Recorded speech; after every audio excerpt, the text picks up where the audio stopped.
Ela sim é uma mãe de verdade, diferente de você. Ouvir isso enquanto minha filha abraçava outra mulher fez o chão desaparecer sob meus pés e o ar faltar nos meus pulmões. Engoli a dor a seco e sorri. Meu nome é Célia Ferreira Lima, tenho 65 anos. E esta é a história de como uma frase ingrata se transformou no silêncio mais desesperador que minha filha já sentiu ao perceber o que tinha perdido. As palavras da Patrícia cortaram o ar como uma lâmina afiada, e eu senti cada sílaba cravar no meu peito. Meu coração disparou. Minhas mãos, que seguravam o prato de bolo caseiro que eu tinha passado a manhã inteira fazendo, começaram a tremer.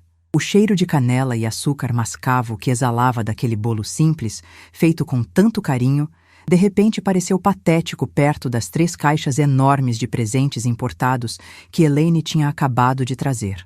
A sala da casa da Patrícia estava cheia.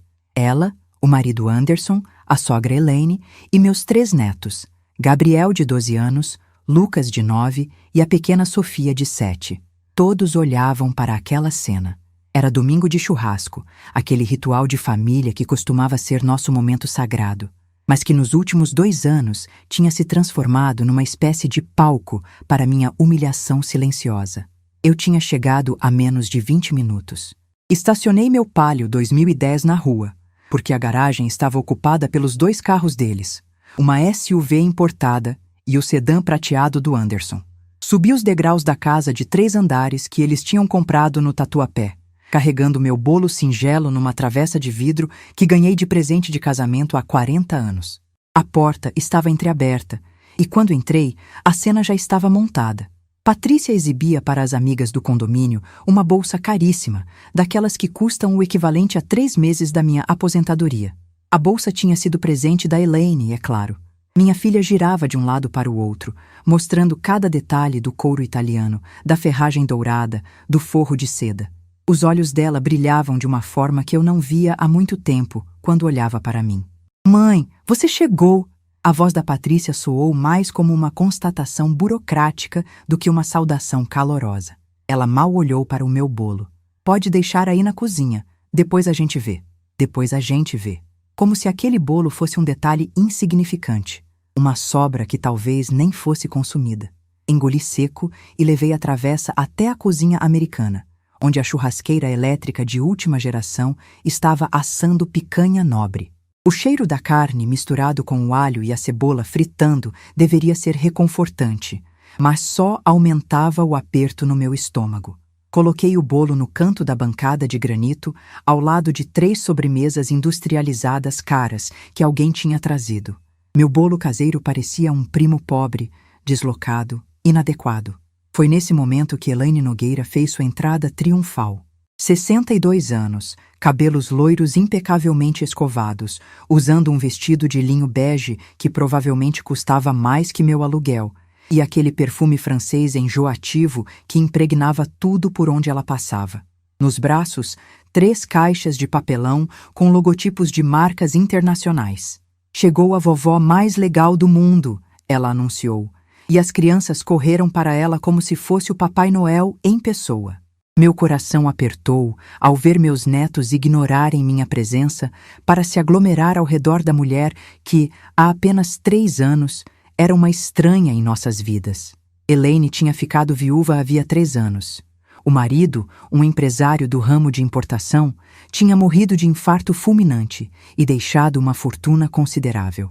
Foi quando ela se reinventou, abriu uma empresa de cosméticos de luxo e decidiu que seria a sogra perfeita, a avó perfeita, a figura materna que todos mereciam ter. E a Patrícia, minha filha única, que criei sozinha depois do divórcio há 12 anos, abraçou essa nova realidade com um entusiasmo que me esfaqueava um pouco mais a cada dia. Nos últimos 2 anos, Elaine tinha levado a Patrícia e as crianças para a Disney, tinha pago uma reforma cara no consultório odontológico da minha filha, tinha dado roupas de grife, jantares em restaurantes sofisticados, fins de semana em resorts, e a cada presente caro, a cada gesto grandioso, eu ia ficando menor. Invisível. "Abram logo!"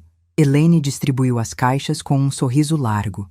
As crianças rasgaram o papel de presente como animais famintos. Tênis importados para o Gabriel, um tablet para o Lucas, uma boneca de porcelana caríssima para a Sofia. As exclamações de alegria ecoaram pela casa. Obrigada, vó Elaine. Você é demais. Melhor presente do mundo. Eu estava sentada no sofá de couro, as mãos entrelaçadas no colo, assistindo aquela cena como se fosse uma espectadora numa peça de teatro. Ninguém tinha comentado sobre o meu bolo. Ninguém tinha me perguntado como estava. Eu era apenas a mobília, a paisagem, a mãe conveniente que aparecia quando devia, mas que não tinha o glamour, o brilho, o dinheiro para competir com a sogra milionária. Foi então que a Patrícia fez o impensável. Ela caminhou até a Elaine, que estava sentada na poltrona como uma rainha em seu trono, e a abraçou com uma intensidade que me fez sentir náusea. Um abraço longo, apertado, daqueles que você dá em quem realmente ama. E então, ainda abraçada na sogra, a Patrícia virou o rosto na minha direção e soltou aquelas palavras venenosas que nunca vou esquecer. Ela, sim, é uma mãe de verdade, diferente de você. O mundo parou.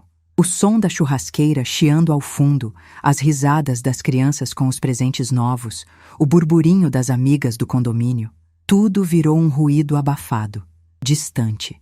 Eu vi o sorriso de satisfação da Elaine se alargando.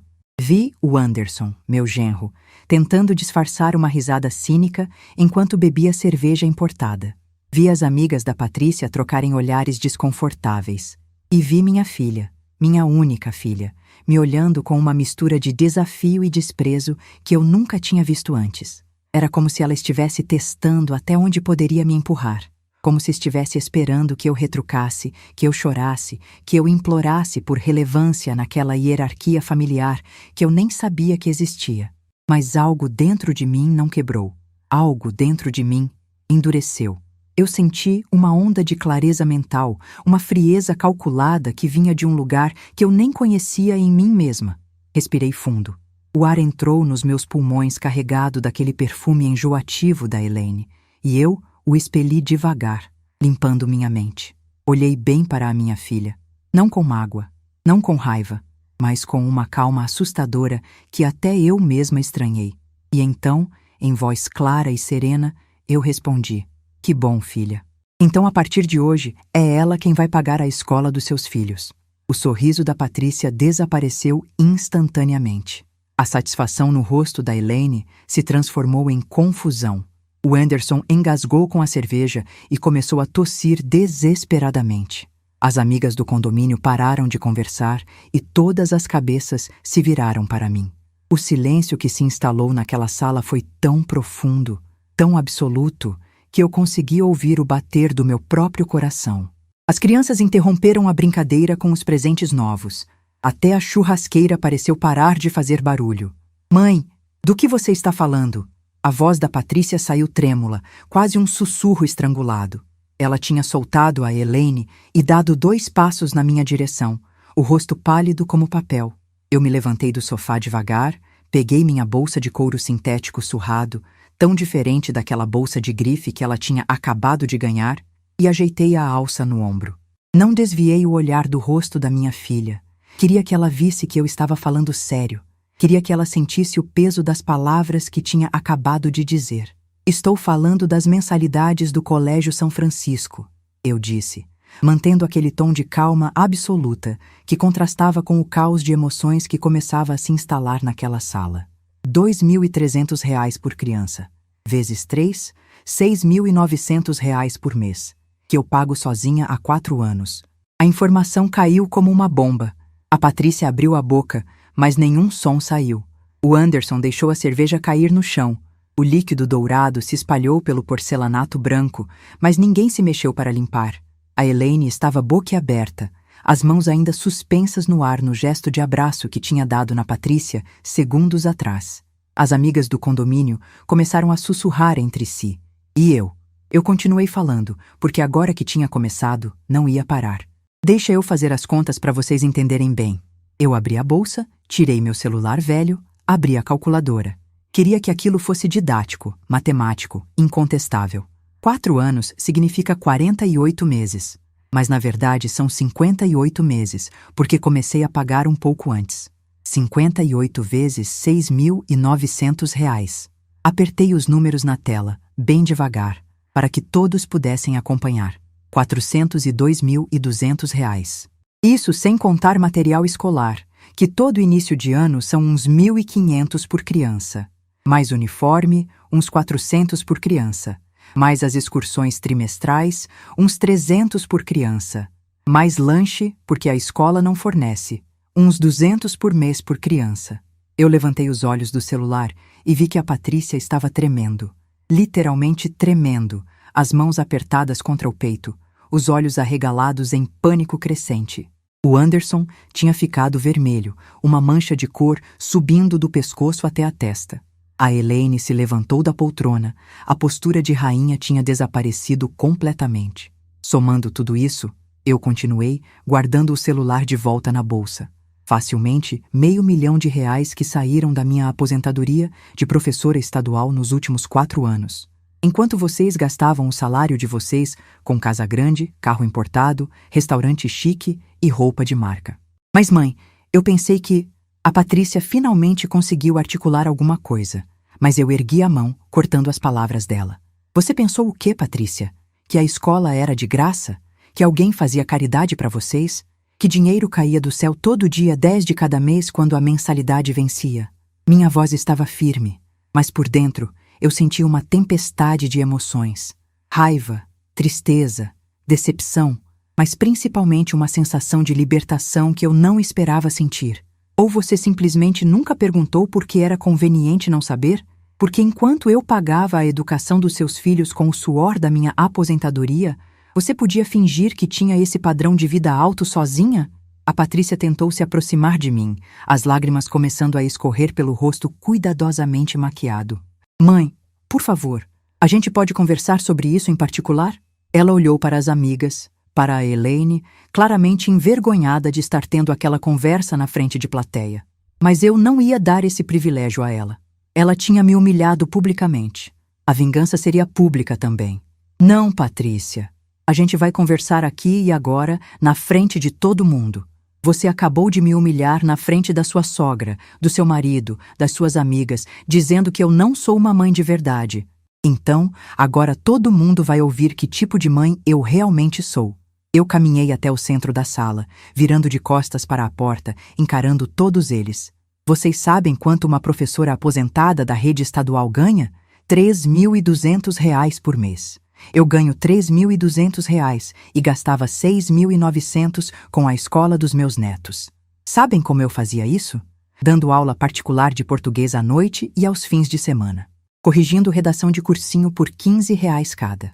Fazendo bolo por encomenda para vender no condomínio onde moro. Vi o Gabriel, meu neto mais velho, largando o tênis importado no chão e me olhando com aqueles olhos grandes, processando a informação. Ele era o único ali que talvez entendesse a dimensão do que eu estava dizendo. Ele era o único que sempre demonstrava carinho genuíno por mim, sem precisar de presente caro como moeda de troca. Vó, ele sussurrou, mas eu balancei a cabeça pedindo silenciosamente que ele me deixasse terminar. Vocês acham que eu não queria dar presentes caros para os meus netos? Minha voz começou a ficar embargada, mas eu me segurei. Não ia chorar ali, não na frente deles.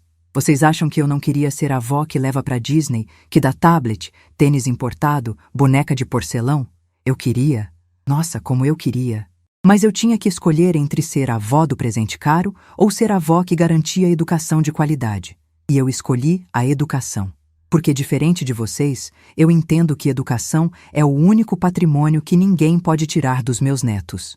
A Elaine finalmente encontrou a voz. Célia, eu não sabia de nada disso. Se eu soubesse, eu teria... Mas eu a interrompi com um olhar gelado. Você teria o quê, Elaine? Oferecido ajuda? Por favor. Você sabia exatamente o que estava fazendo. Você usou seu dinheiro como arma para me diminuir aos olhos da minha própria filha e dos meus próprios netos. Você comprou o afeto deles com presente caro, enquanto eu quebrava as costas trabalhando para dar o essencial. E agora vai ter a oportunidade de provar que é realmente essa mãe e vó maravilhosa que minha filha acha que você é. Como assim? A voz da Elaine estava defensiva agora, os braços cruzados sobre o peito. Eu sorri. Um sorriso sem alegria, sem calor. Um sorriso de quem acabou de tomar uma decisão definitiva. Como assim? É simples. Você é a mãe de verdade, segundo a Patrícia. Então você vai assumir as responsabilidades de mãe. A partir de janeiro, quando começar o ano letivo novo, a matrícula das 3 crianças está em aberto. R$ 6.900 por mês. Pode pagar você. Ou a Patrícia e o Anderson pagam. Mas eu não pago mais um centavo. O pânico no rosto da Patrícia era palpável agora. Ela olhou para o marido, que estava branco como papel. Olhou para a Baelaine, que desviou o olhar. Olhou de volta para mim. E eu vi naquele momento o exato instante em que ela percebeu a dimensão da merda que tinha feito. Mãe, você não pode fazer isso. As crianças vão perder a vaga na escola. Posso fazer sim, Patrícia, e vou fazer. Porque eu não sou obrigada a bancar o luxo de vocês enquanto sou tratada como lixo. Eu ajeitei a bolsa no ombro mais uma vez. Um gesto definitivo de quem está indo embora.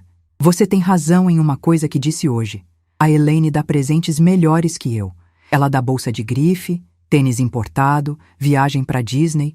Eu só dou educação de qualidade para os meus netos. Besteira minha, né? Porque educação não aparece em foto de Instagram. Educação não dá like.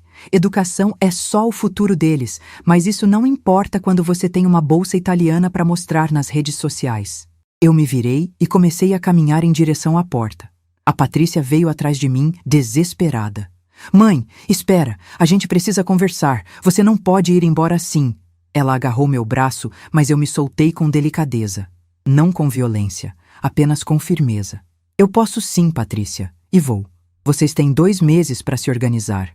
Dezembro e janeiro eu ainda pago, porque eu não sou cruel com as crianças. Mas a partir de fevereiro, quando começar o ano letivo de verdade, a responsabilidade é de vocês. Boa sorte. Eu abri a porta e senti o ar fresco da tarde de domingo no rosto. Mas antes de sair completamente, eu me virei uma última vez. Olhei para a Elaine, que estava parada no meio da sala com aquela expressão de quem não sabe o que fazer. E você, Elaine, já que é a mãe melhor, já pode ir preparando o talão de cheques, ou a transferência bancária, como preferir. Afinal, mãe de verdade paga escola, não só compra o amor com presente caro. Eu saí daquela casa com a cabeça erguida, os ombros retos, sem olhar para trás. Ouvi a voz da Patrícia chamando atrás de mim, mas não parei. Desci os degraus devagar, entrei no meu palio velho, fechei a porta e só então, apenas então, eu desabei. As lágrimas vieram todas de uma vez. Um choro convulsivo que vinha de um lugar tão fundo dentro de mim que eu nem sabia que existia. Eu soquei o volante, 1 vez, 2 vezes, 3 vezes, liberando toda a raiva contida. Como tinha chegado naquele ponto? Como minha filha, que eu carreguei no colo, que eu criei sozinha depois do divórcio, que eu ensinei a andar de bicicleta e a ler, tinha se tornado essa pessoa capaz de me humilhar daquela forma? Eu chorei ali dentro do carro por tempo indeterminado. Podia ter sido 10 minutos ou 1 hora, eu não sei. Até que não tinha mais lágrimas. Até que meu rosto estava inchado e minha garganta estava doendo. Só então eu limpei os olhos, dei a partida no carro e dirigi de volta para o meu apartamento de 2 quartos no Tatuapé. O trânsito de domingo estava leve. Eu conseguia ouvir meus próprios pensamentos misturados com o som baixo da rádio, tocando uma música antiga que minha mãe costumava cantar. Quando cheguei em casa, estacionei na garagem do prédio e fiquei mais alguns minutos sentada no carro, olhando para o painel empoeirado. Meu telefone vibrou. Era a mensagem da Patrícia. Várias mensagens. Eu nem abri. Só desliguei o celular. Precisava de silêncio. Precisava pensar. Subi para o apartamento no 3º andar, abri a porta e o cheiro familiar de casa me recebeu. Aquele cheiro de lavanda do sachê que eu deixo no armário, misturado com o cheiro de café que eu tinha feito pela manhã antes de sair. Deixei a bolsa no sofá bege de tecido puído, tirei os sapatos, fui até a cozinha e coloquei água para ferver. Foi quando ouvi a batida na porta. 3 batidas discretas que eu reconheceria em qualquer lugar. Dona Neuza, minha vizinha do apartamento ao lado. 70 anos, viúva há 5, e minha amiga mais próxima nos últimos 10 anos. Abri a porta e ela estava lá, segurando uma garrafa térmica de café fresco e um saquinho de pão de queijo quentinho. Vi você chegando da janela, filha. Vi sua cara de quem chorou. Achei que podia precisar de companhia. Eu deixei ela entrar sem falar nada. Não precisava. Dona Neuza entendia silêncios. A gente se sentou na mesa da cozinha, aquela mesinha de fórmica com 4 cadeiras que eu comprei numa liquidação há 15 anos. Ela serviu o café nos copos de vidro, colocou os pães de queijo num prato e esperou. Esperou eu estar pronta para falar. E quando eu comecei, saiu tudo. Contei sobre o churrasco, sobre a bolsa cara da Helene, sobre o meu bolo sendo ignorado, sobre o abraço da Patrícia na sogra, sobre aquela frase horrível que ela tinha dito. E contei sobre minha reação, sobre ter revelado que pagava a escola, sobre ter dito que não pagaria mais. Dona Neuza me ouviu em silêncio, tomando goles pequenos de café, assentindo de vez em quando. Quando terminei, ela colocou a mão enrugada sobre a minha e disse, com aquela voz firme de quem já viveu muito e sabe das coisas: Célia, você fez certo. Filho que não te valoriza precisa sentir tua falta. Você passou 4 anos sendo conveniente, sendo invisível, sendo a solução silenciosa para os problemas deles, e eles se acostumaram, se acomodaram, acharam que era obrigação sua. Chegou a hora de você ensinar para eles o que é gratidão. Mas e se eu perder minha filha de vez? Minha voz saiu fraca, assustada. E se ela nunca me perdoar? E se eu nunca mais ver meus netos? Dona Neuza apertou minha mão. Filha, você não vai perder ela. Ela que está correndo o risco de perder você. Tem diferença. E quando a pessoa percebe que vai perder de verdade algo valioso, ela acorda. Sua filha vai acordar. Pode demorar um dia, uma semana, um mês, mas ela vai acordar. E quando acordar, você precisa estar firme na sua decisão, porque se você voltar atrás agora, vai ensinar para ela que pode te humilhar à vontade que você sempre volta. Passamos o resto da tarde ali, conversando, tomando café, comendo pão de queijo. Dona Neuza me contou histórias da época em que os filhos dela eram pequenos, das dificuldades que enfrentou, das vezes que precisou ser dura para ensinar o certo. E aos poucos, eu fui me acalmando. Fui recuperando aquela frieza calculada que tinha sentido na casa da Patrícia. Fui entendendo que tinha tomado a decisão certa, mesmo que doesse. Principalmente porque doía. Quando Dona Neuza foi embora, já eram 7 da noite. Liguei meu celular e encontrei 53 mensagens não lidas. A maioria da Patrícia. Algumas do Anderson, 2 da Helene. Não li nenhuma. Só coloquei o celular no silencioso e fui tomar um banho quente. Deixei a água escorrer por muito tempo, levando junto o cheiro do perfume enjoativo da Helene, o cheiro da picanha da churrasqueira, o cheiro daquela sala onde eu tinha sido humilhada.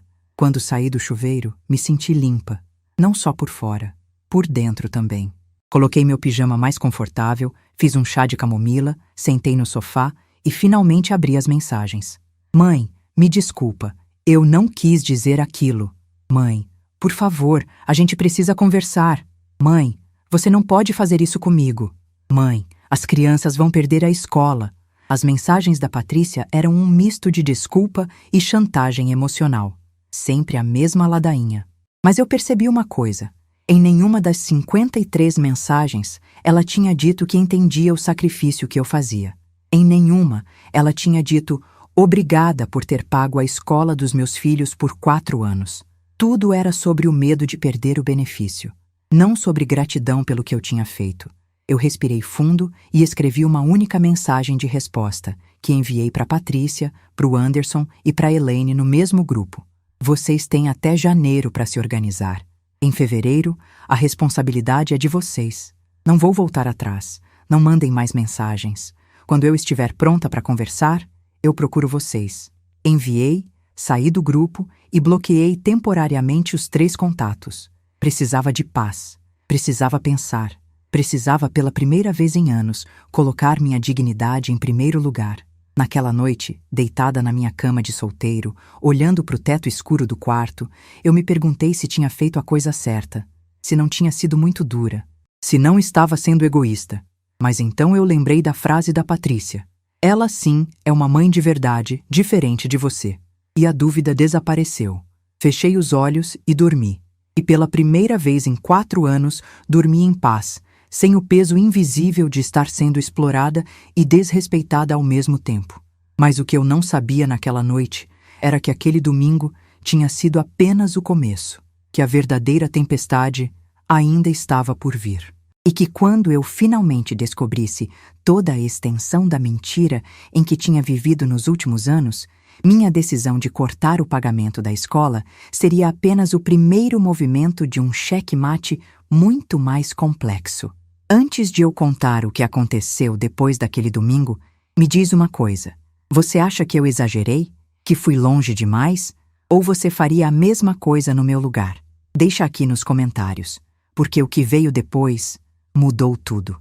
Na segunda-feira de manhã, bem cedo, antes mesmo do sol nascer completamente, eu já estava sentada na mesa da cozinha com uma xícara de café preto nas mãos e uma decisão tomada. Tinha dormido pouco, mas tinha dormido em paz. E na luz fria da manhã, sem a emoção do dia anterior, eu sabia exatamente o que precisava fazer. Esperei até às 8 horas, horário comercial, e liguei para o Colégio São Francisco. A secretária que me atendeu era a Dona Marisa, uma senhora simpática que já conhecia minha voz de tanto eu ligar nos últimos 4 anos resolvendo questões de mensalidade, material, reunião de pais. Bom dia, Dona Marisa. Aqui é a Célia Ferreira Lima, avó do Gabriel, Lucas e Sofia Nogueira. Minha voz estava firme. Preciso fazer uma alteração no cadastro de pagamento dos meus netos. Bom dia, Dona Célia. Claro, pode falar. O que a senhora precisa? Preciso cancelar a autorização de débito automático da minha conta para as mensalidades das 3 crianças. A partir de fevereiro, a responsabilidade pelo pagamento vai ser dos pais, a Patrícia e o Anderson. Houve uma pausa do outro lado da linha. Dona Célia, a senhora tem certeza?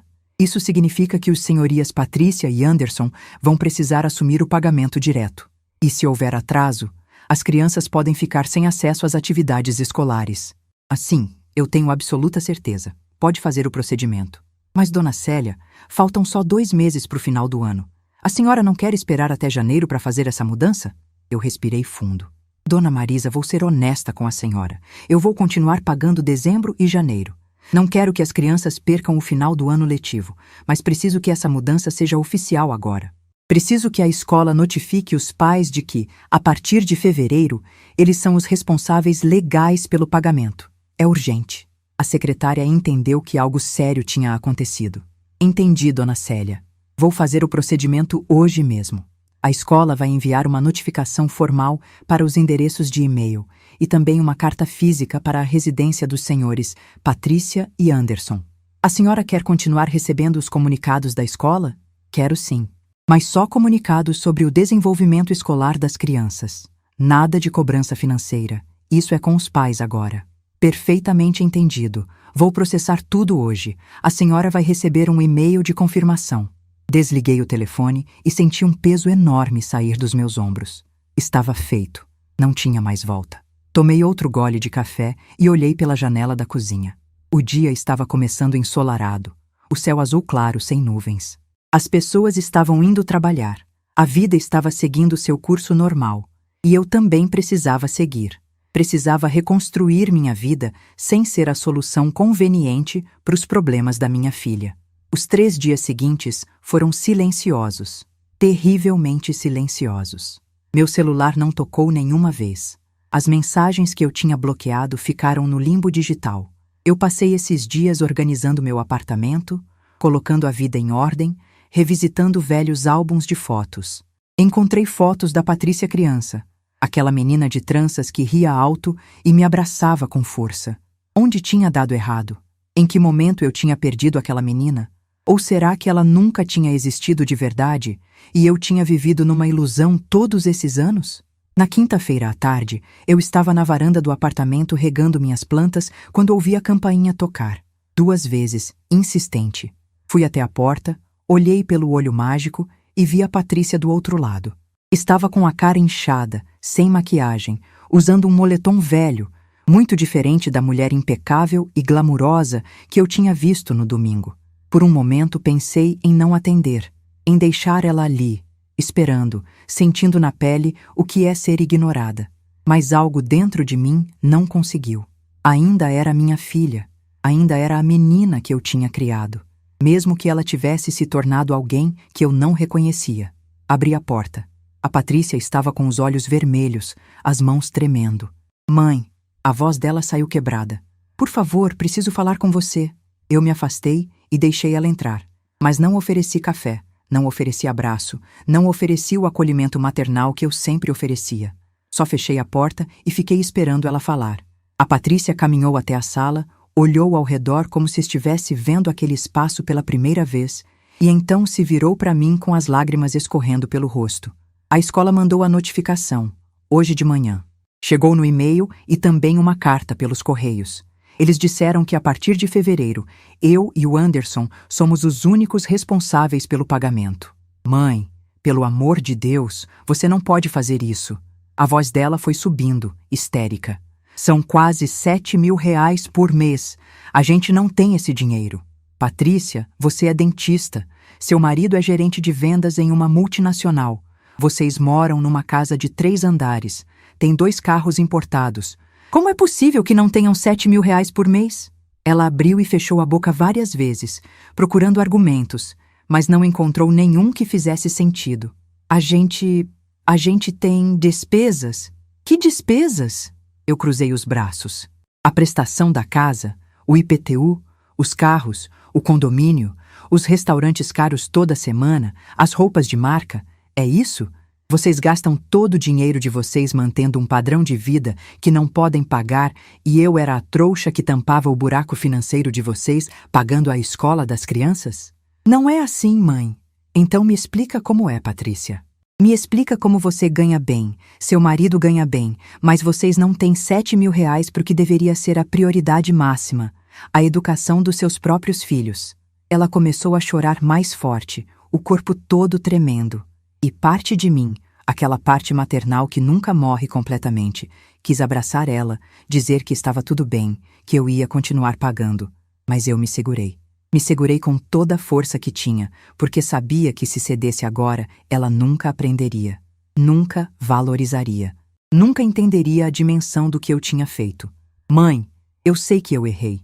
Eu sei que falei uma coisa horrível domingo. Eu estava errada. Mas, por favor, não castiga meus filhos por causa do meu erro. Eles não têm culpa. Eu não estou castigando seus filhos, Patrícia. Eu estou parando de fazer algo que nunca foi minha obrigação. A obrigação de pagar a escola dos seus filhos sempre foi sua. E do Anderson. Eu só assumi porque vocês nunca se dispuseram a assumir. E agora chegou a hora de vocês amadurecerem e serem pais de verdade. Mas como? A gente não tem esse dinheiro. Se tirar 7.000 por mês do nosso orçamento, a gente não vai conseguir pagar as contas. Então façam escolhas. Minha voz estava fria agora, sem emoção. Vendam um dos carros. Troquem a casa grande por uma menor. Cortem os gastos supérfluos. Parem de jantar fora 3 vezes por semana. Parem de comprar roupa de marca. Aprendam a viver dentro das possibilidades de vocês. É o que pessoas adultas e responsáveis fazem. A Patrícia me olhou como se eu tivesse dito a coisa mais absurda do mundo. Vender o carro, trocar de casa. Mãe, você está maluca? A gente não pode descer de padrão assim. E foi nesse momento que eu entendi tudo. Entendi que para ela, para Patrícia, a imagem era mais importante que a realidade. O status era mais importante que a substância. Parecer rica era mais importante que ser responsável. E eu tinha alimentado isso.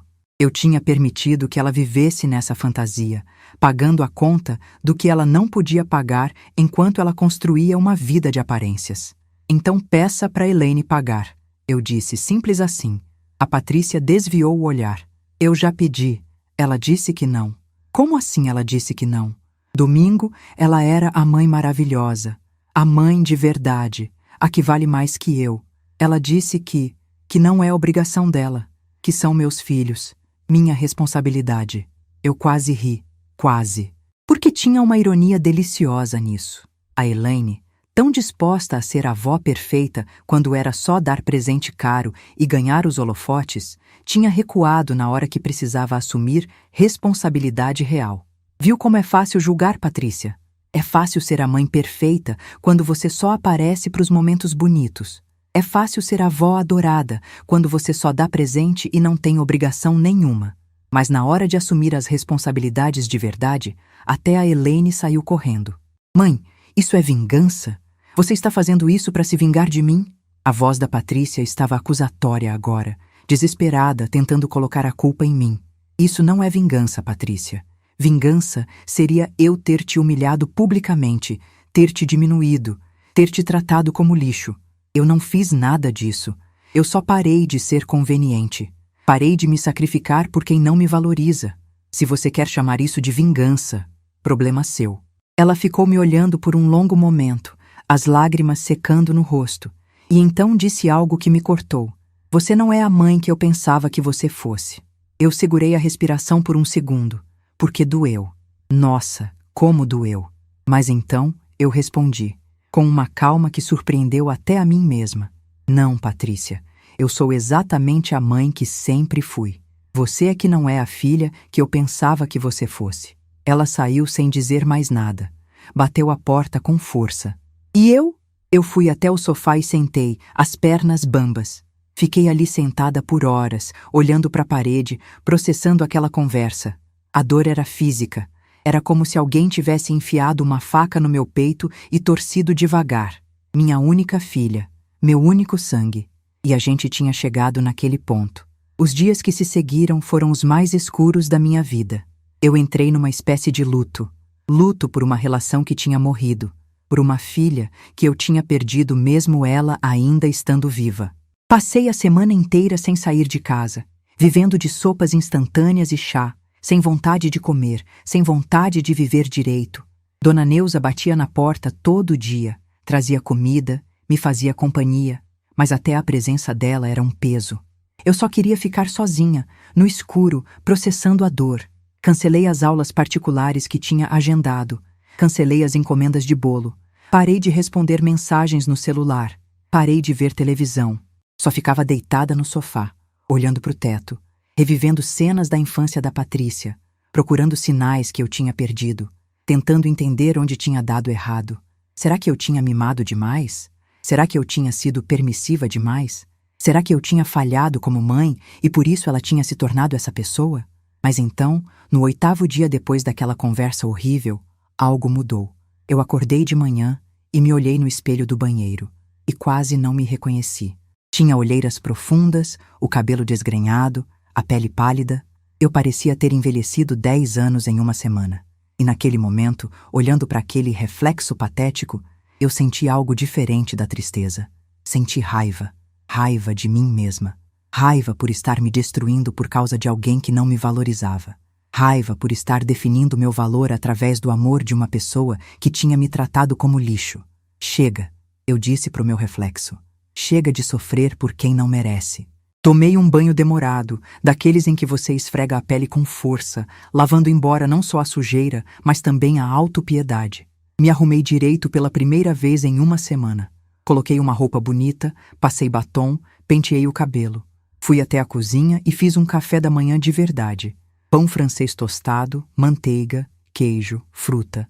Comi devagar, saboreando cada pedaço, me reconectando com a vida. E então peguei meu celular e comecei a fazer ligações. Liguei para as antigas colegas de trabalho que eu tinha abandonado depois que me aposentei. Marquei almoços, cafés, encontros. Liguei para o pessoal do grupo de caminhada do parque que eu tinha parado de frequentar porque estava sempre ocupada pagando conta e fazendo bico para pagar a escola de neto. Voltei a me inscrever. Liguei para a academia popular do bairro e renovei a matrícula. Comecei a reconstruir minha vida social que tinha ficado em segundo plano enquanto eu me sacrificava em silêncio. E sabe o que descobri? Que eu tinha amigos. Que eu tinha pessoas que gostavam de mim por quem eu era, não pelo que eu podia oferecer financeiramente. Que tinha espaços onde minha presença importava, onde minha voz era ouvida, onde minhas opiniões eram valorizadas. E pela primeira vez em anos, eu me senti leve, livre, sem o peso invisível de estar sendo explorada. Comecei a usar o dinheiro que economizava por não pagar a escola dos netos em mim mesma. Comprei roupas novas. Fui ao salão fazer cabelo e unhas. Me inscrevi num curso de italiano que sempre quis fazer. Voltei a ir no cinema, no teatro, em exposições, redescobrindo prazer em coisas simples que eu tinha abandonado porque estava sempre correndo, sempre trabalhando, sempre me sacrificando por uma família que não reconhecia meu sacrifício. As semanas foram passando e eu fui ficando mais forte, mais confiante, mais feliz até. E foi estranho porque eu esperava sentir vazio sem a Patrícia e os netos na minha vida. Mas o que eu sentia era paz. Uma paz profunda que vinha de saber que não estava mais vivendo para agradar ninguém. Não estava mais sendo pisada. Não estava mais sendo invisível. Um mês depois daquela última conversa com a Patrícia, eu estava voltando da caminhada no parque, ainda suada e energizada pelo exercício, quando meu celular tocou. Era um número desconhecido. Normalmente eu não atendia, mas algo me fez atender dessa vez. Alô? Vó Célia? É o Gabriel. Meu coração disparou. Era meu neto mais velho. O único que sempre demonstrava carinho genuíno por mim. Gabriel, meu amor, como você está? Vó, eu tô com saudade. A senhora sumiu. Não vem mais em casa, não me liga, não responde minhas mensagens.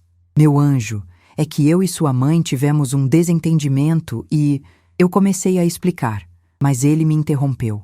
Eu sei, vó, eu sei de tudo.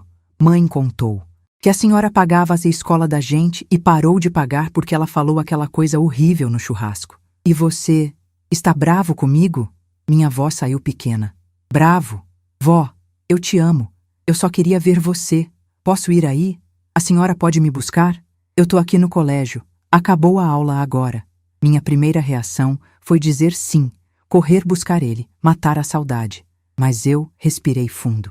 Gabriel, sua mãe sabe que você está me ligando? Não, ela tá trabalhando. Então eu não posso, meu amor. Não sem a autorização dela.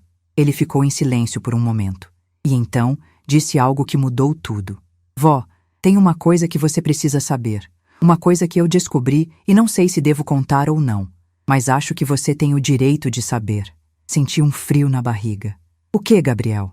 Não dá para falar por telefone. Você pode me encontrar em algum lugar? Por favor, vó, é importante. A urgência na voz dele me assustou. Onde você quer que a gente se encontre? Na praça perto da padaria São José. Aquela que a gente sempre ia tomar sorvete, em 1 hora. Eu vou sozinho, não vou contar para ninguém. Gabriel, se isso causar problema com sua mãe... Vó, confia em mim. Você precisa saber disso. Eu concordei. Tomei um banho rápido, me troquei e fui para a praça. Cheguei antes dele e fiquei esperando num banco embaixo de uma árvore. E então vi ele chegando, mochila nas costas, aquele menino de 12 anos que estava virando adolescente rápido demais. Ele correu até mim e me abraçou com força, e eu senti as lágrimas virem. Nossa, como eu tinha sentido falta daquele abraço. A gente se sentou no banco e ele ficou em silêncio por um momento, mexendo nas mãos, claramente nervoso com o que ia dizer. E então, com a voz baixa, ele começou. Vó, semana passada eu ouvi uma conversa do meu pai no telefone. Ele estava falando com alguém sobre dinheiro, e ele disse que tem uma dívida grande, muito grande. Meu coração apertou. Que tipo de dívida, Gabriel? Não sei exatamente, mas parece que tem muito tempo já. E eles estão escondendo da senhora. Foi nesse momento que percebi, que entendi que havia muito mais nessa história do que eu imaginava, e que aquele domingo no churrasco tinha sido apenas a ponta de um iceberg muito mais sombrio e profundo. As palavras do Gabriel ficaram ecoando na minha cabeça como um sino de alarme. Dívida, dívida grande, muito tempo, escondendo de mim. Eu olhei para o meu neto, aquele menino de 12 anos com olhos preocupados demais para a idade dele, e senti uma mistura de gratidão e terror. Gratidão porque ele tinha vindo me contar. Terror pelo que eu poderia descobrir. Gabriel, você ouviu mais alguma coisa? Algum detalhe? Tentei manter a voz calma, mas minha mão tremeu quando segurei a dele. Ele pensou por um momento, os olhos fixos no chão de pedra da praça. Pai falava em números altos, e ele estava nervoso, vó, suando. Ele disse algo tipo que se não pagassem logo, ia ter consequência, e que a avó Elaine tinha se recusado a emprestar mais dinheiro. Mais dinheiro. Então já tinha emprestado antes. As peças começaram a se encaixar na minha cabeça, como um quebra-cabeça macabro. A proximidade repentina da Elaine há 3 anos. Os presentes caros, as viagens, todo aquele luxo ostensivo. Não era só pela bondade do coração dela. Tinha algo mais. Tinha sempre algo mais. Quando foi isso que você ouviu? Exatamente quando? Eu precisava de datas, de informações concretas. Na terça-feira passada, eu tinha voltado da escola e esqueci meu caderno no carro.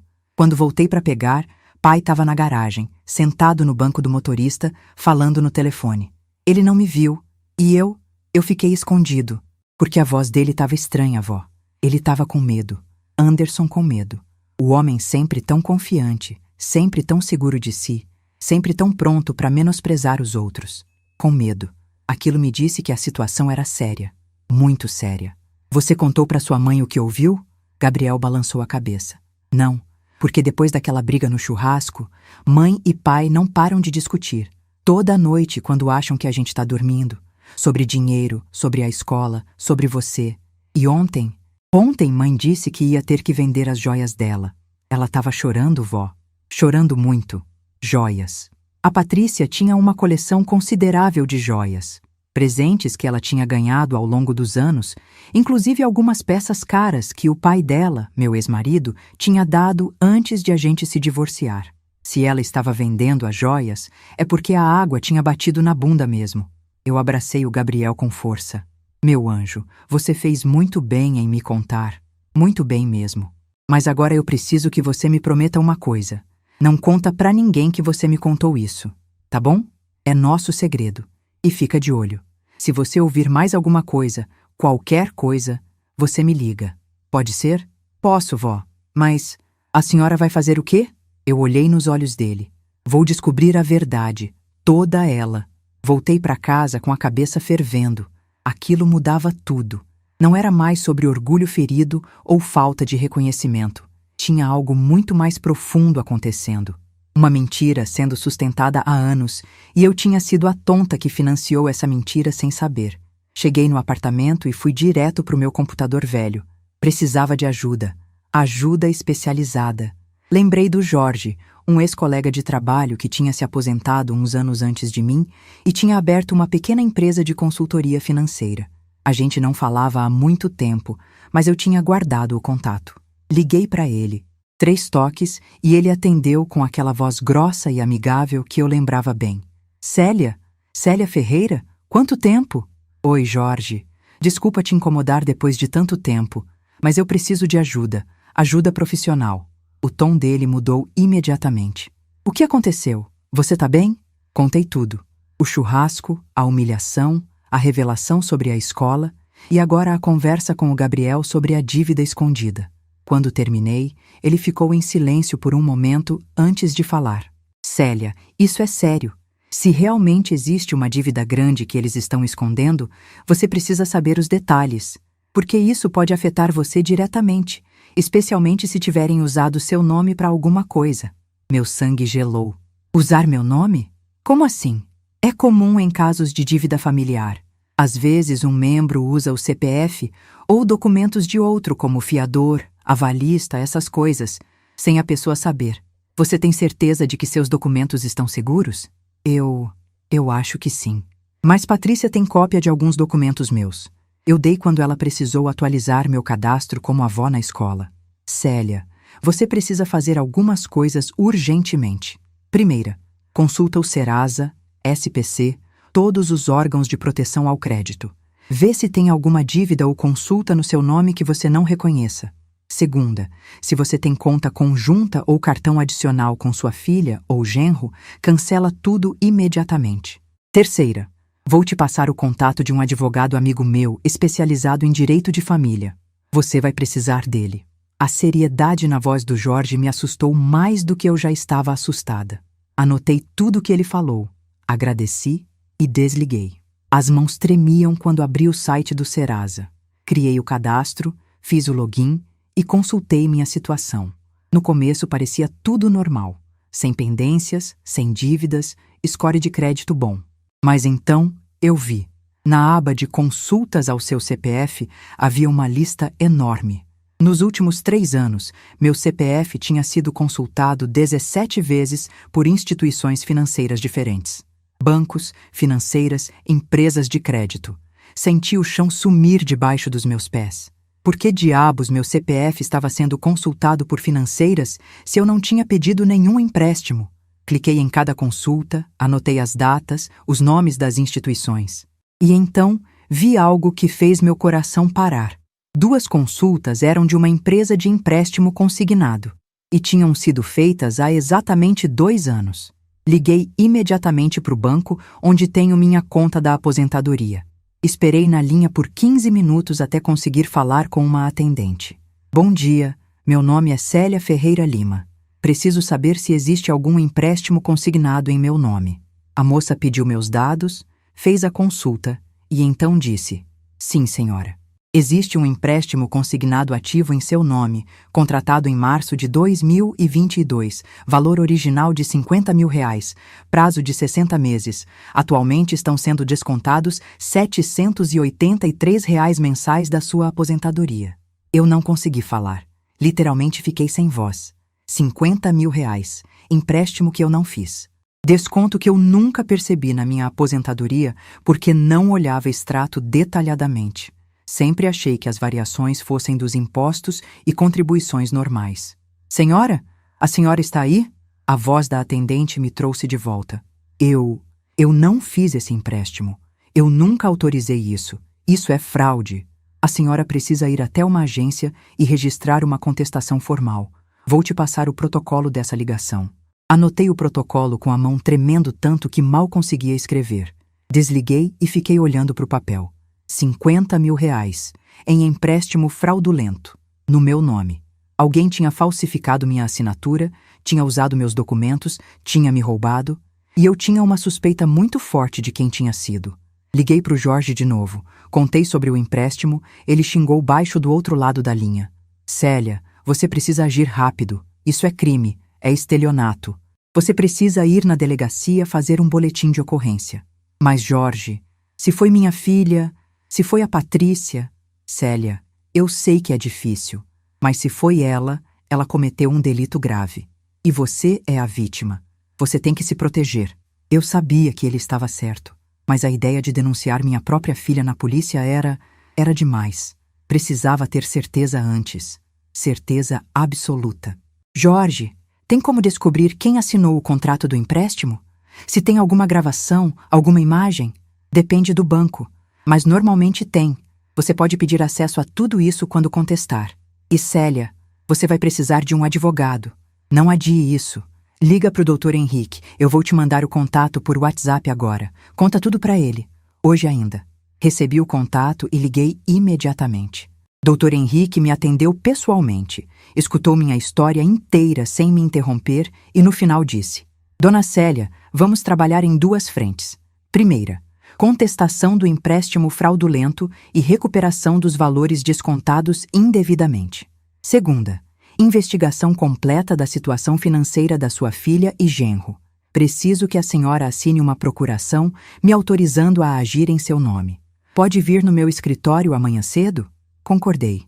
Desliguei o telefone e desabei no sofá. R$ 50.000. Minha filha tinha roubado R$ 50.000 de mim, usando meu nome, minha confiança, minha condição de mãe que nunca negaria ajuda se fosse pedida. Ela não pediu. Ela simplesmente roubou. E ficou me humilhando, me menosprezando, me comparando com a Elaine, enquanto usava meu dinheiro. Dinheiro que eu nem sabia que estava perdendo, para bancar o estilo de vida dela. A raiva que eu senti naquele momento era diferente da raiva que tinha sentido no churrasco. Era fria, era calculada, era definitiva. Não era mais sobre orgulho ferido. Era sobre ser roubada pela pessoa que eu mais amava no mundo. Passei a noite acordada, olhando documentos antigos, extratos bancários, tentando encontrar mais sinais do roubo. E encontrei. Pequenas coisas que nunca tinham me chamado a atenção antes. Uma fatura de cartão de crédito estranhamente alta 3 anos atrás, que eu paguei achando que tinha esquecido alguma compra. Compras que eu não lembrava de ter feito, mas que eu justifiquei na cabeça como esquecimento da idade. Tudo fazia sentido agora. Ela tinha acesso aos meus dados, tinha cópias dos meus documentos e tinha usado tudo sem nenhum remorso. Na manhã seguinte, fui direto para o escritório do Dr. Henrique. Um homem de uns 50 anos, cabelo grisalho, olhar sério, mas gentil. Ele me recebeu pessoalmente, ofereceu café, me fez sentar numa poltrona confortável. E então abriu um caderno e começou a fazer perguntas. Muitas perguntas. Sobre meu relacionamento com a Patrícia, sobre o histórico financeiro dela, sobre o Anderson, sobre a Elaine, sobre tudo. Eu respondi tudo o que sabia, e ele anotava meticulosamente. Dona Célia, vou ser direto com a senhora. O que temos aqui é um caso clássico de abuso financeiro de idoso. Sua filha, possivelmente com a cumplicidade do marido, cometeu fraude usando seus documentos para contrair empréstimo sem sua autorização. Isso é crime previsto no Código Penal e também no Estatuto do Idoso. As penas são graves. Mas ela é minha filha. Minha voz saiu fraca. E ela te roubou 50 mil reais, mais os juros do empréstimo que você está pagando há 2 anos sem saber. Estamos falando de aproximadamente 60 mil reais já descontados da sua aposentadoria. E possivelmente há mais que ainda não descobrimos. Ele me olhou com seriedade. A senhora tem 2 opções: confrontar ela diretamente e tentar uma solução extrajudicial, ou fazer um boletim de ocorrência e deixar a justiça agir. O que você acha que eu deveria fazer? Sinceramente, acho que a senhora deveria confrontar primeiro, dar a chance dela confessar e tentar reparar o dano. Se ela se recusar, aí sim a gente parte para a via judicial. Mas a senhora precisa estar preparada. Isso pode destruir permanentemente sua relação com sua filha. Doutor, acho que essa relação já está destruída. Ela deixou claro o que pensa de mim. Ele assentiu. Então, vamos fazer o seguinte. Eu vou preparar toda a documentação da contestação do empréstimo. Vou solicitar ao banco as gravações, imagens, todos os documentos da contratação. Vou fazer uma perícia grafotécnica para confirmar que não é sua assinatura. E enquanto isso, a senhora marca um encontro com sua filha. Um encontro formal, num lugar neutro, e confronta ela com o que a gente descobriu. Eu posso estar presente, se a senhora quiser. Pensei por um momento. Não, quero fazer isso sozinha. Mas tem como eu gravar a conversa? Pode gravar sim, é legal, desde que a senhora seja parte da conversa. E vai ser importante ter esse registro. Saí do escritório com uma pasta cheia de documentos e um gravador digital que o Dr. Henrique me emprestou. Cheguei em casa e mandei uma mensagem para o celular da Patrícia. A primeira mensagem que eu mandava desde aquele dia terrível. Patrícia, precisamos conversar. Urgente. Sexta-feira, 12h, na padaria São José. Venha sozinha. Não é pedido, é obrigação. Ela demorou 3 horas para responder. Tá bom, mãe, eu vou. Os dias até sexta-feira foram eternos. Eu revisei todos os documentos que o Dr. Henrique tinha me dado. Li e reli o contrato do empréstimo que ele conseguiu cópia. Vi a assinatura que alguém tinha falsificado, muito parecida com a minha, mas não era minha. Vi os documentos que tinham sido anexados, cópias do meu RG e CPF que eu tinha dado para Patrícia quando ela pediu para atualizar cadastro na escola. Tudo estava ali. A prova do roubo, a prova da traição. Na sexta-feira, cheguei na padaria 15 minutos antes do combinado. Escolhi uma mesa no canto, longe das outras pessoas. Coloquei o gravador no bolso da calça, já ligado, e esperei. A Patrícia chegou exatamente 12h. Ela estava diferente, mais magra, com olheiras, o cabelo meio desarrumado. Sentou na minha frente sem dizer oi, sem sorrir. Que foi, mãe? Qual a urgência? Eu coloquei a pasta em cima da mesa. Devagar, metodicamente. Abri e tirei o contrato do empréstimo. Coloquei na frente dela. E vi o exato momento em que o rosto dela ficou branco. Você pode me explicar o que é isso, Patrícia? Ela abriu e fechou a boca várias vezes. Pegou o papel com mãos tremendo, olhou e então colocou de volta na mesa. Mãe, eu posso explicar? Então explica. Explica como um empréstimo de 50 mil reais foi feito no meu nome, com minha assinatura falsificada, usando documentos que eu te dei, confiando em você. Explica. As lágrimas vieram rápido nos olhos dela. Mãe, a gente estava desesperado. A gente tinha uma dívida enorme e... Que dívida? O Anderson. Ele fez um investimento que deu errado. Perdemos muito dinheiro. E os credores estavam cobrando, ameaçando. A gente não sabia o que fazer. E ao invés de me pedir ajuda, ao invés de vir conversar comigo como adultos, vocês decidiram me roubar? Não foi roubo, mãe. A gente ia devolver. Quando, Patrícia? Quando exatamente vocês iam devolver 50 mil reais para mim? Ou melhor, 60 mil, porque são 2 anos de parcelas saindo da minha aposentadoria. Eu me inclinei para frente, a voz baixa, mas firme. Você acha que eu sou idiota? Você roubou de mim, falsificou minha assinatura, cometeu um crime. E ainda teve a coragem de me humilhar, de me comparar com a Elaine, de dizer que eu não sou uma boa mãe, enquanto me roubava pelas costas. Ela estava chorando muito agora, o corpo inteiro tremendo. Mãe, me perdoa. Por favor, me perdoa. Eu fiz uma burrada, eu sei, mas eu te amo. Eu juro que te amo. Amor não rouba, Patrícia. Amor não falsifica. Amor não humilha. Peguei o contrato de volta e guardei na pasta. Você tem duas opções. Primeira, você assume a dívida toda, transfere o empréstimo para o seu nome e me devolve cada centavo que já foi descontado da minha aposentadoria nesses 2 anos. Segunda, eu vou na delegacia e faço um boletim de ocorrência por estelionato e abuso financeiro de idoso. Você decide. Ela me olhou apavorada. Mãe, como eu vou conseguir 60 mil reais? Eu não tenho esse dinheiro. Não é problema meu, Patrícia. Você criou esse problema. Você resolve. Vende a casa. Vende os carros. Pede para Elaine. Pede para o Anderson. Eu não me importo. Mas você vai me devolver até o último centavo. E vai fazer isso em 30 dias. Se em 30 dias esse dinheiro não estiver na minha conta, eu vou para a delegacia. Levantei da cadeira, peguei minha pasta. Mas antes de sair, me virei mais uma vez. Ah, e Patrícia, não precisa mais se preocupar com a escola dos meninos, porque depois do que você fez, eu não vou nunca mais gastar um centavo com nada que envolva você ou sua família. Você está sozinha agora, completamente sozinha. Saí daquela padaria com a cabeça erguida, deixando minha filha chorando sozinha naquela mesa. E dessa vez, não senti pena, não senti dúvida. Só senti uma fria determinação de garantir que justiça fosse feita. De um jeito ou de outro, ela ia pagar pelo que fez. Os 30 dias que eu tinha dado para Patrícia pareceram passar num ritmo estranho, lentos e rápidos ao mesmo tempo. Lentos porque cada manhã eu acordava com aquele peso no peito de ter uma filha que me roubou. Rápidos porque eu sabia que o prazo estava chegando e provavelmente ela não conseguiria juntar o dinheiro. E eu estava pronta para cumprir minha palavra. Estava pronta para ir na delegacia. Estava pronta para levar aquilo até as últimas consequências. Durante essas 4 semanas, Dr. Henrique trabalhou incansavelmente no meu caso. Ele conseguiu a perícia grafotécnica que confirmou que não era minha assinatura no contrato. Conseguiu as imagens da câmera de segurança do banco no dia da suposta contratação. E não era eu quem estava lá.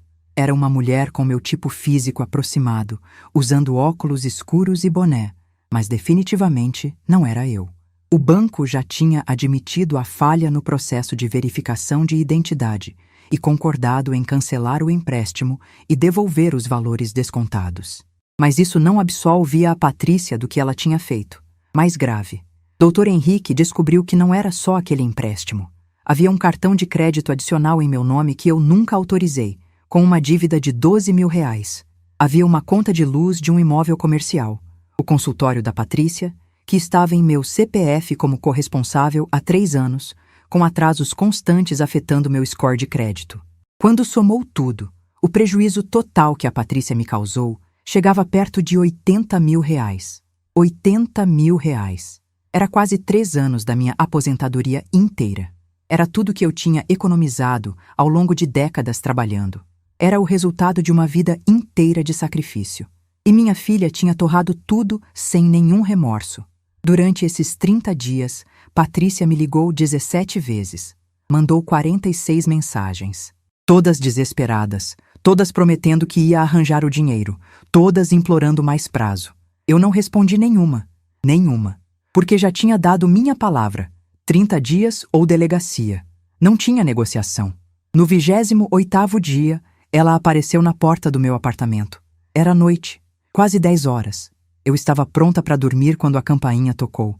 Olhei pelo olho mágico e lá estava ela, acompanhada do Anderson. Os dois com cara de quem não dormia direito há semanas.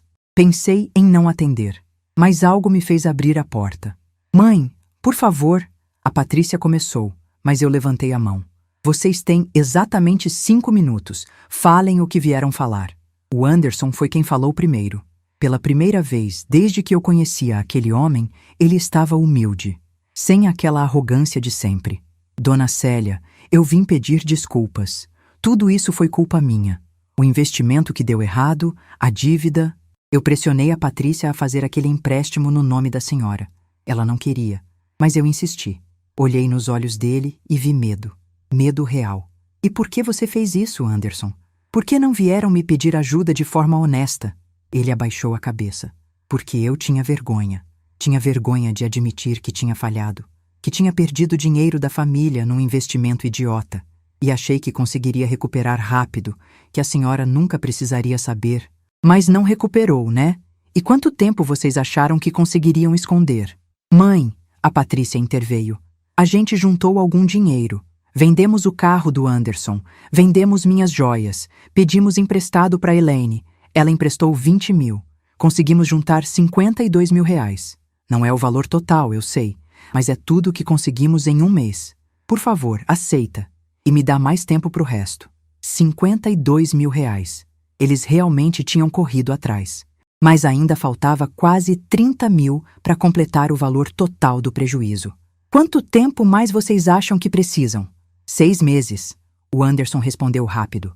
Em 6 meses a gente consegue os 30 mil restantes. A gente assina um documento, um contrato, o que a senhora quiser.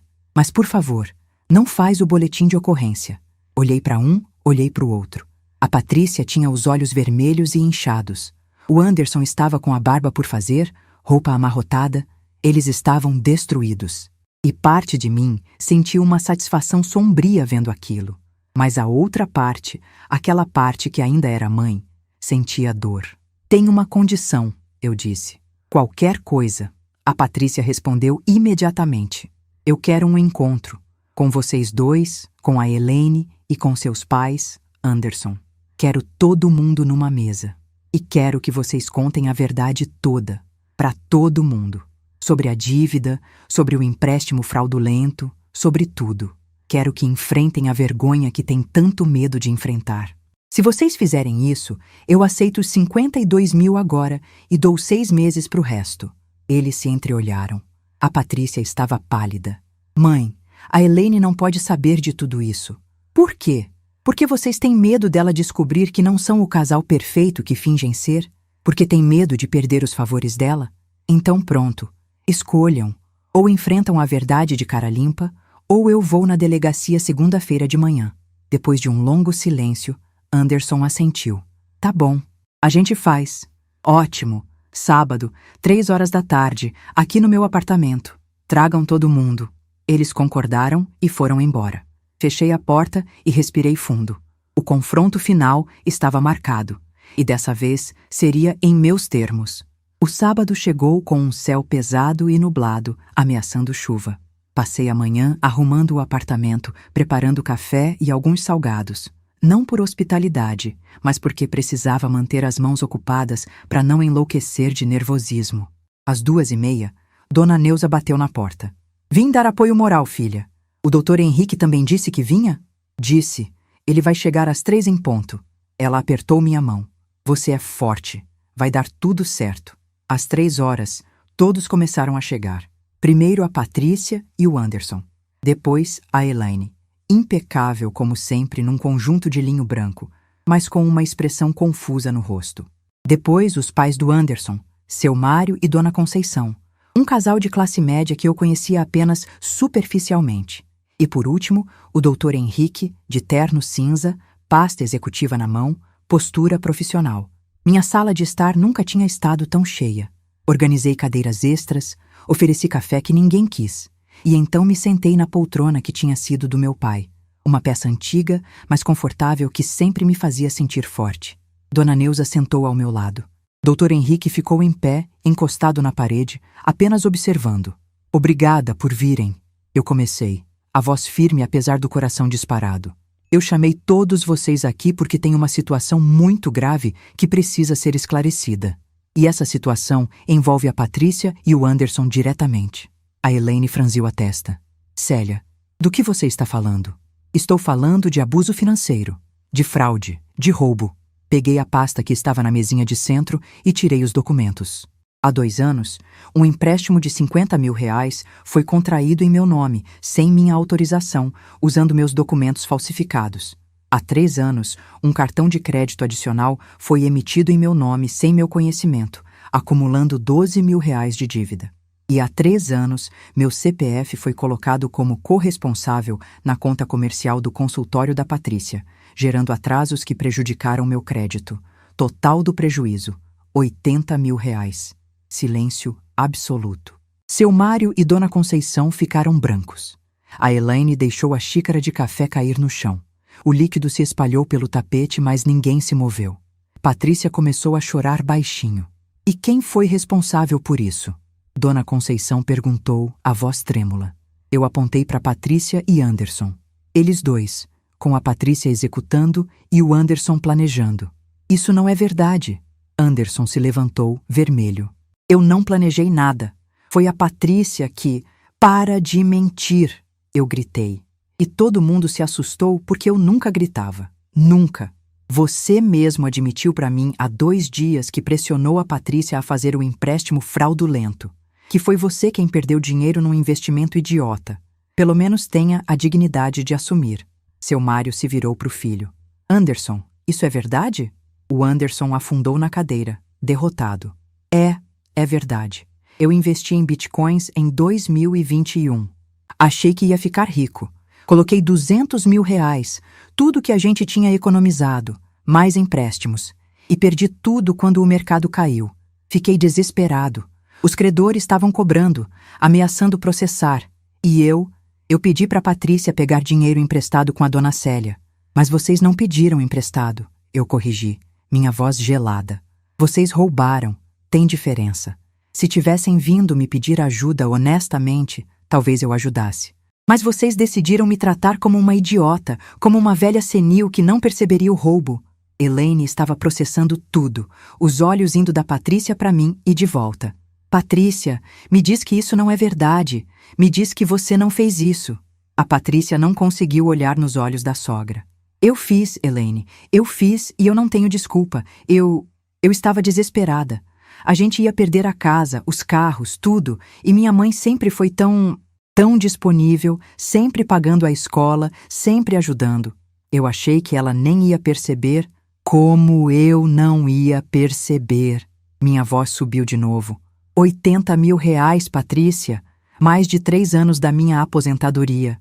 Eu trabalhei 30 anos como professora para juntar esse dinheiro. E você torrou tudo para manter um estilo de vida que não podia pagar. Dona Conceição estava chorando agora. Meu Deus, meu filho é um ladrão. Não, mãe, não é assim.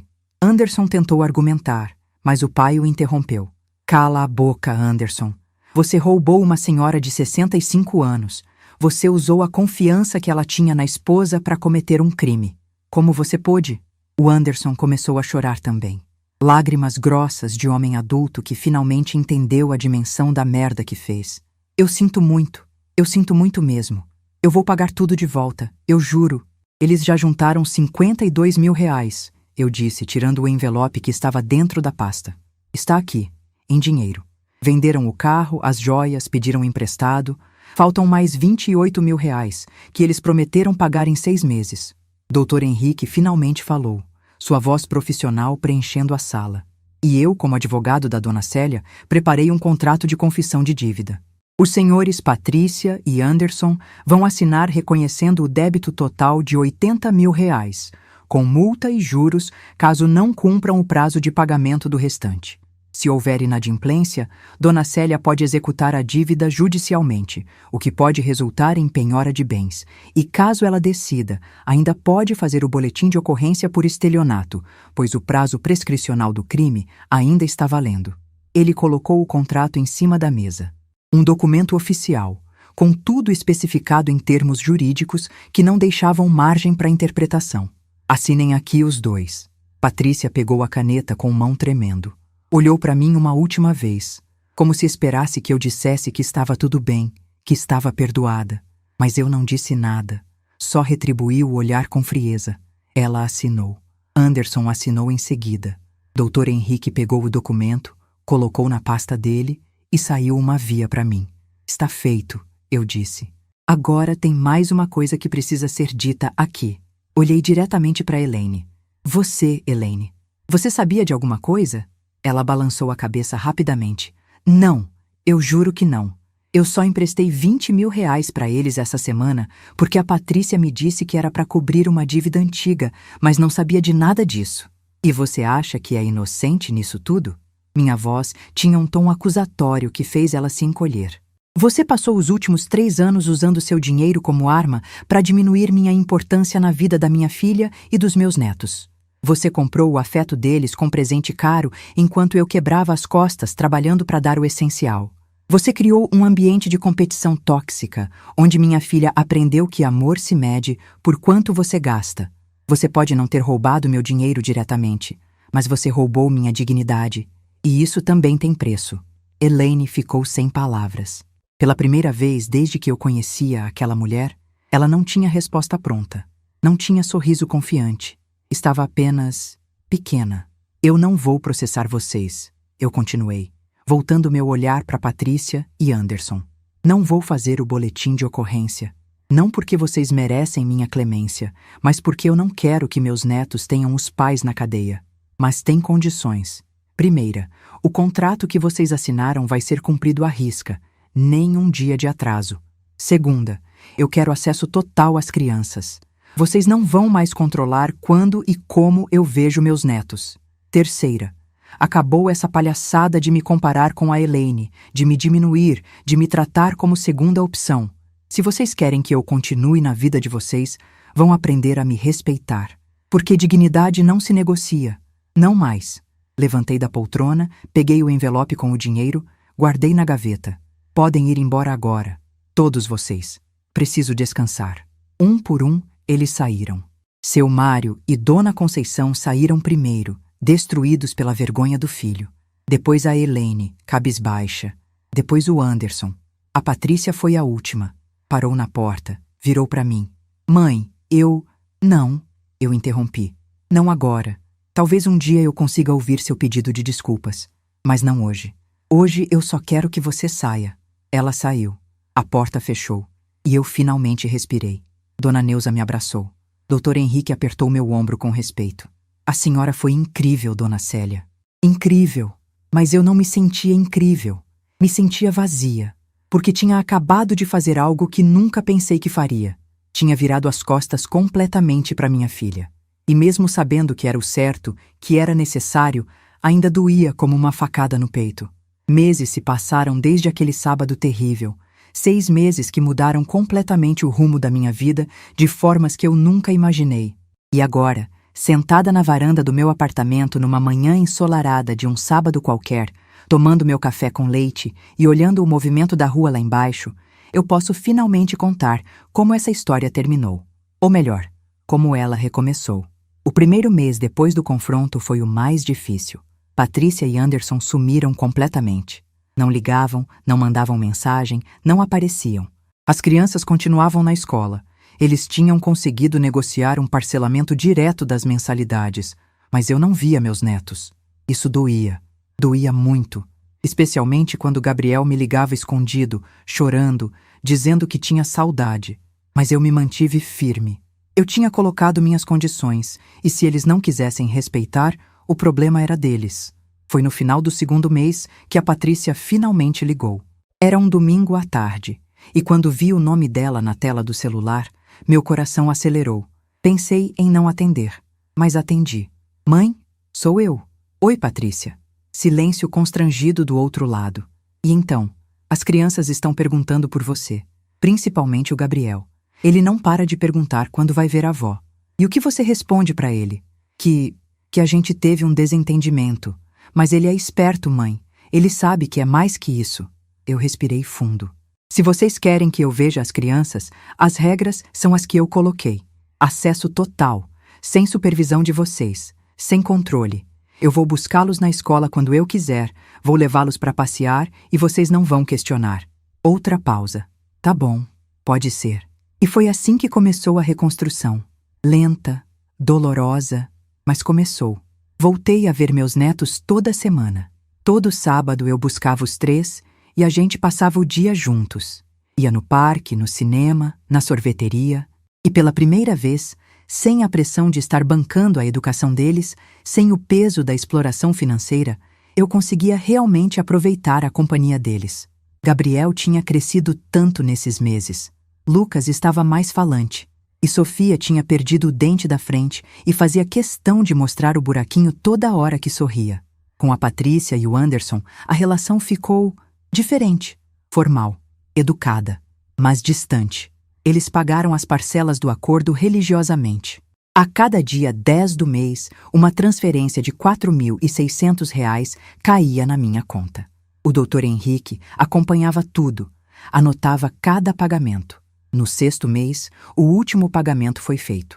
R$ 80 mil recuperados. Completamente. Foi quando a Patrícia pediu para me ver. Sozinha. Sem Anderson, sem crianças. Só eu e ela. Marcamos num café pequeno perto da minha casa. Quando cheguei, ela já estava lá, sentada numa mesa de canto, mexendo nervosamente no açucareiro. Oi, mãe. Obrigada por vir. Sentei em silêncio, pedi um café preto, esperei ela falar. Eu queria te dizer que a gente pagou tudo. Os 80 mil estão pagos. A dívida está quitada. Eu sei. Recebi o último pagamento essa semana. Ela assentiu, mordendo o lábio. E eu queria te dizer também que eu sinto muito. Por tudo. Pelo empréstimo, pela fraude, pela humilhação no churrasco, por ter te tratado mal todos esses anos. Eu não tenho desculpa. Eu fui horrível. E eu entendo se você nunca conseguir me perdoar. Olhei para ela. Minha filha, que tinha crescido, envelhecido, mudado tanto nos últimos meses. Os cabelos dela tinham alguns fios brancos que não estavam lá antes. O rosto estava mais magro, mais marcado. Ela tinha sofrido. E parte de mim sentiu pena. Mas a outra parte, aquela parte que tinha sido violada e desrespeitada, ainda estava com raiva. Patrícia, perdoar não significa esquecer. Não significa que as coisas vão voltar a ser como eram antes. Porque não vão. Nunca vão. Você quebrou algo entre a gente que não tem como consertar completamente. Ela começou a chorar. Eu sei, mãe. Eu sei. Mas eu quero tentar. Quero passar o resto da minha vida tentando reconquistar sua confiança. Mesmo que nunca consiga completamente, eu quero tentar. E foi nesse momento que eu entendi algo importante. Perdoar não é para a pessoa que te fez mal. Perdoar é para você mesma. É para se libertar do peso do rancor, do ódio, da mágoa que te consome por dentro. Eu podia passar o resto da vida odiando a Patrícia, remoendo o que ela tinha feito. Ou podia escolher perdoar, não esquecer, mas perdoar e seguir em frente com minha vida. Eu vou tentar perdoar você, Patrícia. Não por você, por mim, porque eu não quero passar o resto dos meus dias carregando esse peso. Mas isso não significa que a gente vai voltar a ter a relação que tínhamos antes. Isso não significa que eu vou confiar em você de novo tão cedo. Vai demorar. Talvez anos. Talvez nunca. Ela limpou as lágrimas. Eu entendo. E eu aceito. Obrigada, mãe. Por tudo. Por ter criado eu sozinha. Por ter pagado a escola dos meus filhos quando eu não conseguia. Por ter me dado essa segunda chance. Eu não mereço você. Nunca mereci. Não. Você não merecia. Eu concordei. Sem crueldade. Apenas honestidade. Mas eu te criei para ser melhor que isso. E você ainda pode ser. Você ainda tem tempo de ser a filha que eu sempre quis que você fosse. A escolha é sua. Terminamos o café em silêncio confortável. E quando saímos, ela me abraçou na porta do café. Um abraço apertado, desesperado, de quem sabe que quase perdeu tudo. Eu abracei de volta. Não com o mesmo desespero, mas com uma aceitação tranquila de que aquilo era o começo de algo novo. Não a restauração do antigo, mas a construção do novo. E quanto ao Anderson? Ele perdeu o emprego na multinacional 3 meses depois do confronto. A história da fraude tinha vazado e a empresa não queria alguém com esse tipo de passado. Ele conseguiu outro emprego, num cargo menor, ganhando menos. Eles tiveram que vender a casa de 3 andares e mudar para um apartamento menor. O padrão de vida caiu drasticamente. As roupas de marca sumiram. Os restaurantes caros viraram história. E sabe de uma coisa? As crianças nem notaram. Elas continuaram felizes do mesmo jeito. A Elaine também mudou. Depois daquele sábado, ela parou com os presentes caros e as ostentações. Começou a aparecer menos, a ser mais discreta. E numa tarde, ela me ligou pedindo para conversar. A gente se encontrou no mesmo café onde eu tinha me encontrado com a Patrícia. Célia, Eu pensei muito sobre o que você disse naquele dia, sobre eu ter usado dinheiro para diminuir você. E você tem razão. Eu fiz isso. E eu sinto muito. Olhei para ela. Pela primeira vez, vi humildade genuína naquela mulher. Por que você fez isso, Elaine? Por que era tão importante para você ser a sogra perfeita? Ela suspirou. Porque depois que meu marido morreu, eu me senti tão vazia, tão inútil. Eu tinha dinheiro, mas não tinha propósito. E quando conheci a Patrícia, quando vi aquela família linda, eu quis fazer parte, quis ser importante para eles. E a única coisa que eu sabia fazer era dar dinheiro, dar presente, comprar afeto. Porque eu nunca aprendi a simplesmente ser presente, ser útil de forma simples. E naquele momento eu entendi. Entendi que a Elaine também era uma mulher quebrada do jeito dela. Só que ao invés de ser invisível como eu, ela era invisível pelo excesso, pelo dinheiro que ofuscava a pessoa. Você ainda pode aprender, Elaine. Ainda dá tempo. Ela sorriu, um sorriso triste. Você acha? Acho. Mas vai ter que parar de tentar comprar amor. Vai ter que aprender que presença vale mais que presente. Que uma conversa sincera vale mais que uma viagem cara. Que ser ouvido vale mais que ser presenteado. Ela assentiu, pensativa. E foi embora. Não sei se ela realmente mudou. Mas eu plantei a semente. Hoje, quase um ano depois daquele churrasco que mudou tudo, eu olho para minha vida e vejo que sou uma pessoa diferente, mais forte, mais respeitada, mais feliz. Voltei a fazer as coisas que amo. Continuo dando aulas particulares, mas agora porque quero, não porque preciso. O dinheiro que economizo vai para o meu futuro, não para o sustento de quem não me valorizava. Matriculei num curso de fotografia que sempre quis fazer. Viajei para a Bahia sozinha e passei uma semana na praia curtindo a vida. Reencontrei velhos amigos, fiz novos amigos e pela primeira vez em décadas me sinto completa. Completa sozinha, sem precisar da validação de ninguém. Meus netos continuam na minha vida. Todo sábado é nosso. Gabriel me contou semana passada que quer ser advogado quando crescer, por causa do Dr. Henrique que ele conheceu naquele dia. Lucas quer ser professor, como eu, e Sofia quer ser veterinária.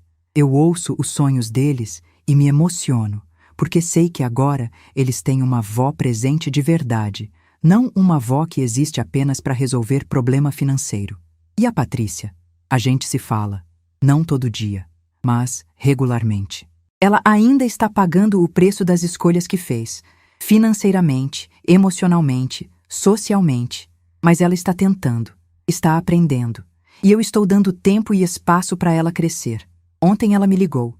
Mãe, eu estava pensando, você quer vir almoçar aqui em casa domingo? Só a gente. Eu, você e as crianças. Sem Anderson, sem Elaine, sem ninguém. Só a família. E pela primeira vez em quase um ano, eu disse sim. Porque no final das contas, eu aprendi que dignidade não é sobre se vingar. Não é sobre destruir quem te fez mal. É sobre estabelecer limites. É sobre exigir respeito. É sobre ensinar às pessoas que você tem valor e que esse valor não é negociável. E quando você ensina isso de verdade, quando você demonstra isso com ações e não apenas com palavras, as pessoas aprendem. Ou elas saem da sua vida. E ambas as opções são vitórias. Minha vida hoje é mais simples que era antes, mais tranquila, mais leve. Eu não sustento o luxo de ninguém, não financio os sonhos de ninguém. Não me sacrifico em silêncio. E sabe de uma coisa? Eu nunca fui tão feliz. Então fica aqui minha mensagem final para você que está lendo, que talvez esteja passando por algo parecido. Não tenha medo de cobrar respeito. Não tenha medo de estabelecer limites. Não tenha medo de cortar quem te explora, mesmo que seja sangue seu. Porque família verdadeira não é quem tem o mesmo sobrenome que você. Família verdadeira é quem te trata com dignidade, com amor, com respeito. E se você está sendo explorado, sendo invisível, sendo tratado como segunda opção, levanta, olha nos olhos de quem te desrespeita e fala, chega, porque sua dignidade vale mais que qualquer relacionamento, vale mais que qualquer dinheiro, vale mais que qualquer medo de ficar sozinho. E quando você aprende isso de verdade, quando você internaliza isso de verdade, sua vida muda, completamente. A minha mudou. E a sua pode mudar também. Se essa história tocou seu coração, se você conhece alguém passando por algo parecido, compartilhe. Deixe seu comentário contando sua experiência e se inscreva no canal para não perder as próximas histórias. A próxima está passando na sua tela agora. Clica e descubra.